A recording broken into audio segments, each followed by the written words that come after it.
doon guys. So yung pagdadrive nga pala natin na mga otter ay normal driving lang natin. So yung magiging result nito kung ilan yung kilometer per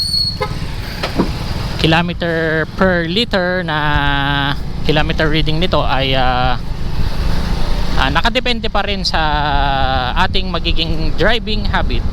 And isa pa pala, malaking factor yung weather, dahil may time na kapag mainit ang panahon at dun mo tinest ay medyo mas malakas ang kain ng makina sa gasolina, dahil mas mabilis ang combustion or yung pagsunog ng gas.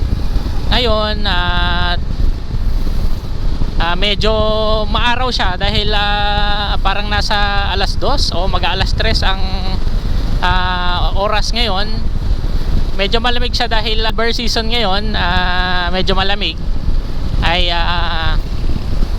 tingin ko medyo tipid tayo ngayon. Tsaka kung tinest natin to ng madaling araw, for sure mas malayo yung kilometers na marireach nito. So tignan natin mamaya. So yun mga otters, nandito tayo sa bayan ng Burgos. Papunta na ito ng Del Pilar, Alicia. Yun guys, dito tayo sa bandang Nungnungan, Kawayan. At medyo malapit na tayo sa Skygo branch.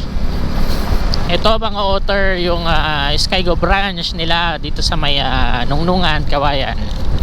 Gusto kong tignan yung nila, Magnus.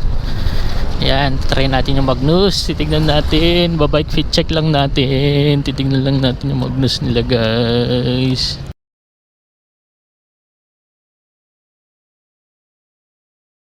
Yon mga otter, at nag-warning na nga siya. Nag-warning na siya mga otter. Binike fit check natin yung yung kanilang Magnus 200. And ang masasabi ko ay napakaganda niya, and tingin ko magiging relax kapag nag ride ka doon, dahil ang lambot ng kanyang suspension. Ang presyo nila mga otter ay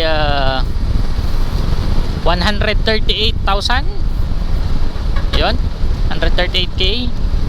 And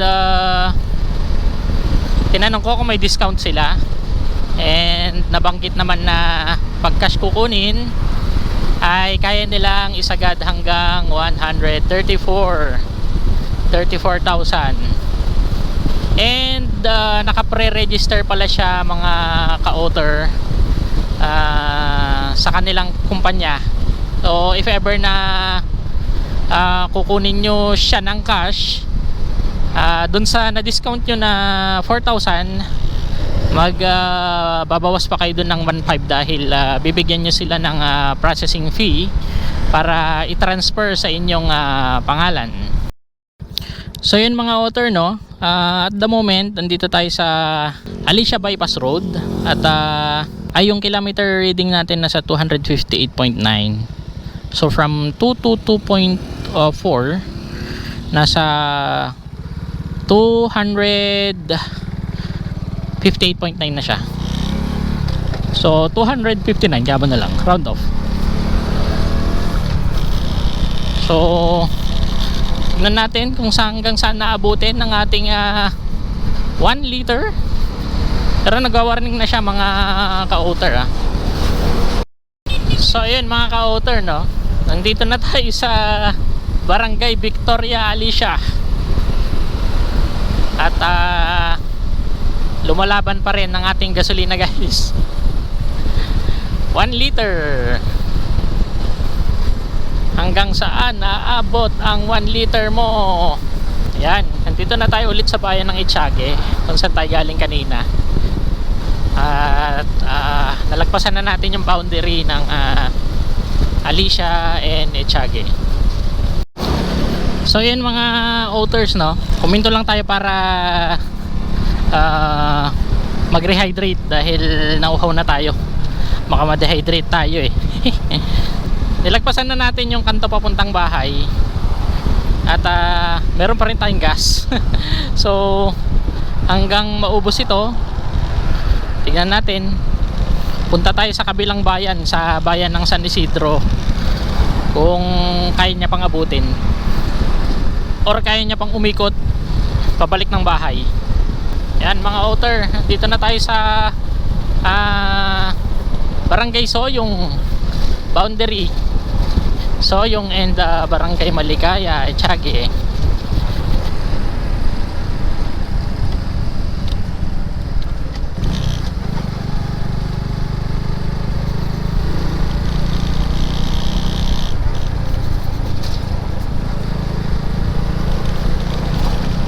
Ipil Bridge, boundary of Etiague and San Isidro.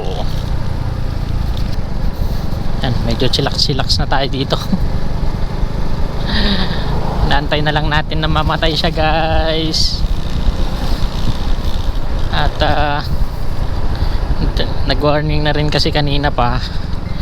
So medyo nagpaparamdam na rin naman. Medyo konti-unti ko nang nararamdaman na siguro malapit na siyang ma-empty.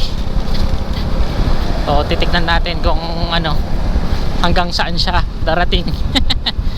Hanggang saan siya makakarating. Sana hindi sumabay itong battery natin na kalobat. Battery ng GoPro, kaya mo yan.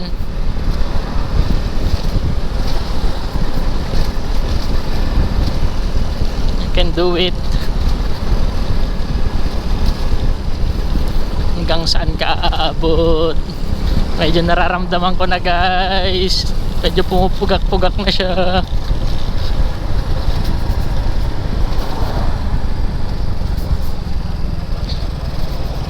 Tingnan natin kung saan tayo abutan. So papasok tayo sa poblasyon ng ano, San Isidro. Ayan, saktong sakto. Ayan, hindi niya may ano guys. Wala na. Ganun na, wala na. So dito tayo nawalan ng gas sa San Isidro. Yan. Hi, sa wakas. So ayun, may battery pa rin tayo. Dito tayo nawalan ng gas sa bayan ng San Isidro, dito sa mismong paliko nila. And syempre may baon tayong gas dito. So compute natin yung kilometer na natakbo niya. So ano tayo, 222.4 tas ay hindi, wait lang, 275.5 less 222.4. So ang natakbo natin guys sa 1 litro ay 53.1 kilometers. So inote nyo yan guys, 53.1 kilometers ang natakbo natin. So ito yan, 53.1. and yun, at least na ano natin, na-try natin kung ano yung ano niya. Matipid na rin kasi 53.1. Ang ini-expect ko nga kanina, since carb type ito, nasa 35 to 40 lang siya. Pero 53.1 not bad. Then 2 point something liters, madadala ka na niya siguro ng ano, 100 to 150 kilometers, which is matipid. Ayun.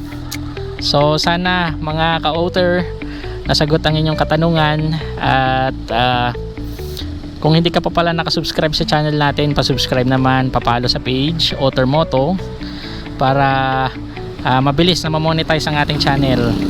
And Mag-comment lang kayo guys kung anong idea na meron kayo, may mga katanungan about sa Monarch Cup 110. Itatry natin na gawin or sagutin. Depende sa ating kaalaman or na experience dito sa unit na to. So happy ako sa naging result at kinaya natin magmotor ulit. Kala ko hindi ko na kayang magmotor. Ayun mga ka-otter, muna tayo, magre-refill tayo at uwi na tayo ng bahay. So see you again on the next video.